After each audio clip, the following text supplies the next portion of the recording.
Selamat pagi dan salam sehat bagi saudara-saudara yang terkasih, yang sudah diberkati oleh Tuhan. Kembali kita akan disapa oleh firman Tuhan. Tetapi sebelumnya baiklah kita berdoa dulu. Ya Tuhan Allah Bapa kami yang di sorga, terima kasih buat pagi ini. Kami dapat bangun, bernapas, semua hanya karena anugerah dan kebaikan-Mu. Saat ini kami mau disapa oleh firman-Mu. Bukalah hati dan pikiran kami. Amin. Yang menjadi kebenaran firman Tuhan bagi kita di pagi ini dari ayat harian HKBP Selasa 29 Juni 2021 dari Wahyu pasal 3 ayat 1.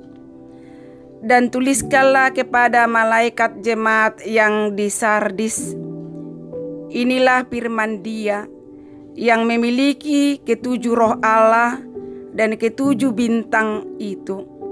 Aku tahu segala pekerjaanmu. Engkau dikatakan hidup, padahal engkau mati.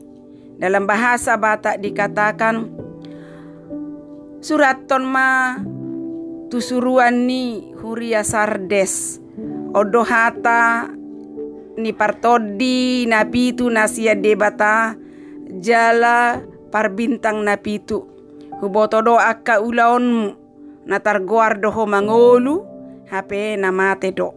Demikian kebenaran firman Tuhan.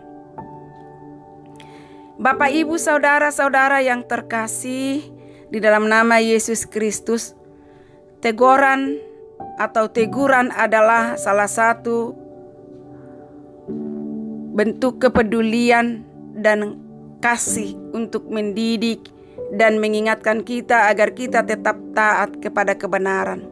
Salah satu contoh, setiap orang tua pasti melakukan hal yang sama. Adakah seorang anak yang tidak mengalami didikan keras dari orang tuanya?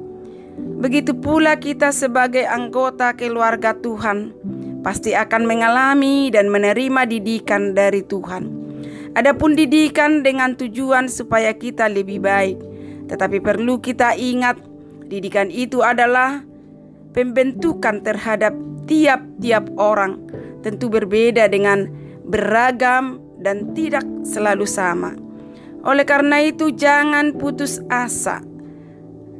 Jangan tawar hati apabila saat ini Tuhan mendidik dan menegur kita, baik melalui masalah, baik melalui penderitaan, baik atau sakit penyakit, kesesakan, dan sebagainya.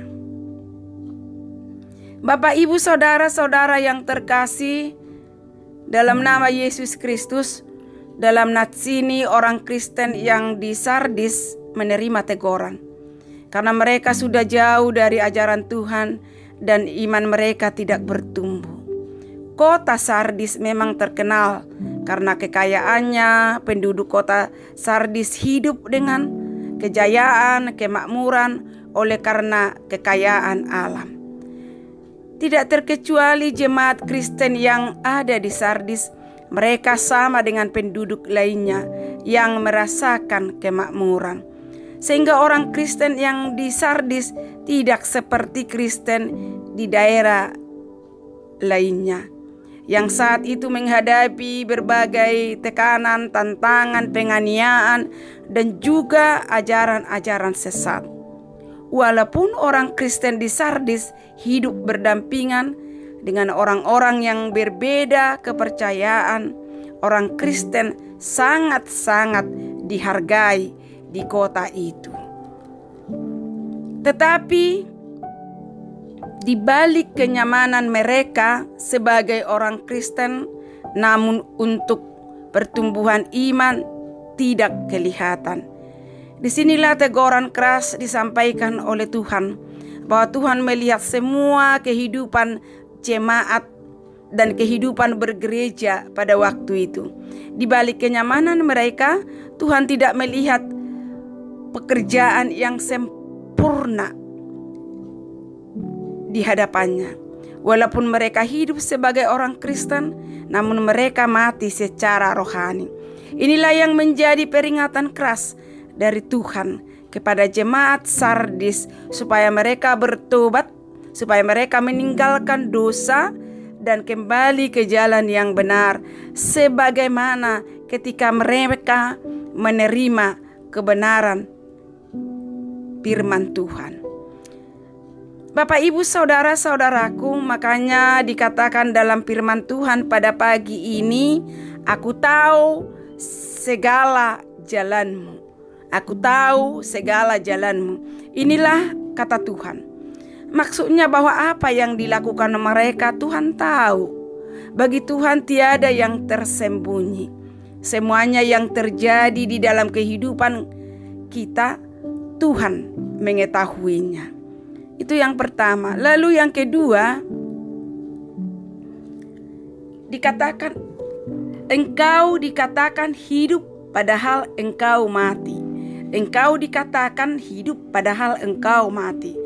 Dalam perjanjian baru, istilah mati dapat juga menggambarkan kehidupan orang yang hidup di dalam keberdosaan. Kamu dahulu sudah mati karena pelanggaran-pelanggaran dan dosa-dosamu. Itu yang dikatakan di dalam Efesus pasal 2 ayat 1. Bisa saja dari secara fisik seseorang itu hidup, namun dari iman dia adalah mati. Hal ini yang menggambarkan sikap seseorang yang menjalankan rutinitas kekristenan, namun sikap dan perbuatannya bertentangan dengan firman Tuhan, bertentangan dengan kehendak Tuhan. Bapak, Ibu, saudara-saudara yang terkasih, namun kita patut bangga, patut kita bersyukur karena kasih setia Tuhan yang besar, yang mengingatkan dan memberikan kesempatan bagi kita untuk meninggalkan dosa dan mau bertobat. Dan kita diingatkan melalui nats ini supaya sepanjang hidup kita tetap berjaga-jaga, sehingga kita tidak terlena oleh kenikmatan dunia yang membuat iman kita mati. Jangan sampai kita tidak menyadari kita merasa orang Kristen yang diselamatkan, padahal di hadapan Tuhan kita adalah orang-orang yang sudah mati.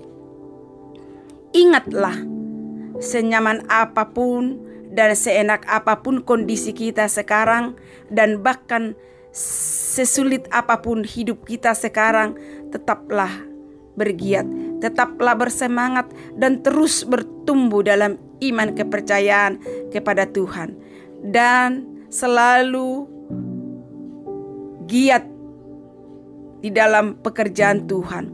Kalau kita mulai jauh dari Tuhan, bahkan iman kita suam-suam kuku, iman kita tidak berkembang, tidak bertumbuh, yang pasti kita akan diingatkan, kita akan mendapat teguran atau peringatan dari Tuhan.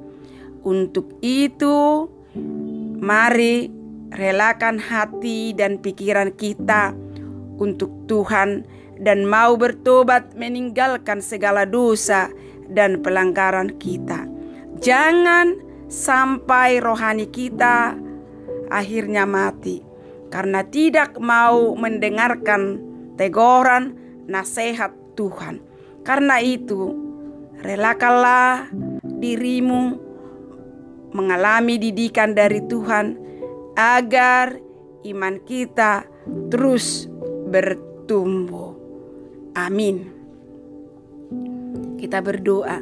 Terima kasih Allah Bapa yang di sorga atas kebenaran firman-Mu yang telah kami dengarkan, yang mengajari kami supaya menerima didikan dan juga ajaran-Mu, supaya iman kami bertumbuh dan tetap hidup di dalam firman-Mu.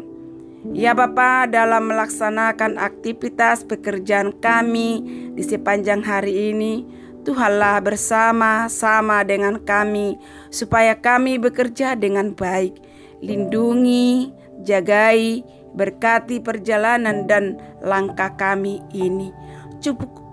cukupkan apa yang menjadi bagian kami. Terima kasih ya Bapa buat segalanya. Dan tak lupa kami mendoakan saudara-saudara kami yang sakit, tolong Tuhan jamah dan berkati obat yang dikonsumsi supaya memperoleh kekuatan dan kesembuhan. Dan bagi saudara-saudara kami yang berduka cita, berikan kekuatan, berikan penghiburan Tuhan. Dalam nama Tuhan Yesus Kristus, kami serahkan doa permohonan kami ini ke dalam tangan pengasihan-Mu. Amin. Anugerah Tuhan Yesus Kristus, kasih Allah Bapa dan persekutuan Roh Kudus menyertai kita sekalian. Amin.